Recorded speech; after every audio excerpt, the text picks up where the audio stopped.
Now let's take a look at investments and mortgages. For that, we're turning to you, Simon. And the figures from the Office for National Statistics show the average house price now around $250,000. If you're looking to buy a mortgage for yourself, deposit minimum around 5%. If we do the maths, that's what, £12,700 deposit. I mean, is that realistic in the environment we're in at the moment to be asking people to find that? I think there's a number of factors, but it is very clear to everybody that it's much harder to get onto the property market than it used to be. The value of properties have gone up dramatically, especially here in London. The availability of mortgage finance has made it much tougher.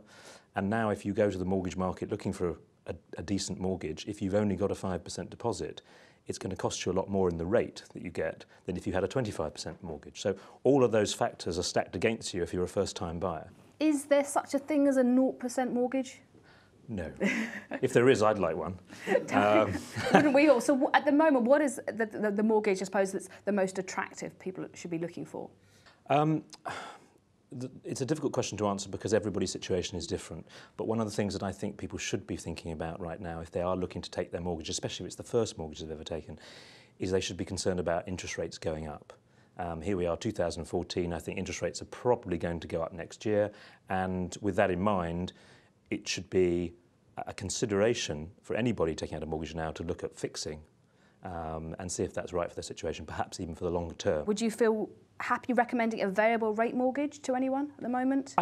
Variable rate mortgages have their advantages. They're generally at the moment slightly cheaper than fixed rates, but your situation's got to be right for them. And if you are a first-time buyer and you're getting into a property, or getting onto the property ladder for the first time, there are a lot of considerations and a lot of costs that perhaps you won't have anticipated. And having the benefit of a fixed rate will allow you to budget in a much more controlled way. And as I said, the likelihood of interest rates going up next year, it would protect you from that. On this subject of investing and mortgages, is it worth it at the moment, do you feel? To buy a rental investment? Yeah. Definitely. I mean, the reason why I say that is that there is... You're very sure? 18% of the population of the UK households are in private rented accommodation at the moment. That's due to go up to 22%. Granny will probably back this up from the research side. So that's going to be 6 million people. That's another 2 million people than there are now who are going to want to rent or need to rent. And there's plenty of supply. People, sadly, who can't afford to raise the deposit to put down the 5 or the 10% on the mortgage side, they're going to need somewhere to live.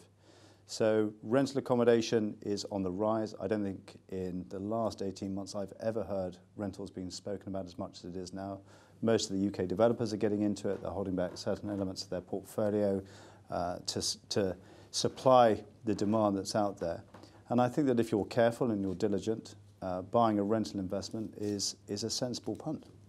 But if you're buying them, you want to know which ones are going to go up the most in value. So what we're being asked to ask you is what types of property increase in value the most? And also are easy to manage as rentals. I suppose that's the flip side, isn't it? I think it's a big debate. I mean, we're fortunate enough we have Granny and the research team, but there's so much available information through your local councils or online. Do your research before you invest, like you would do anything before you invest.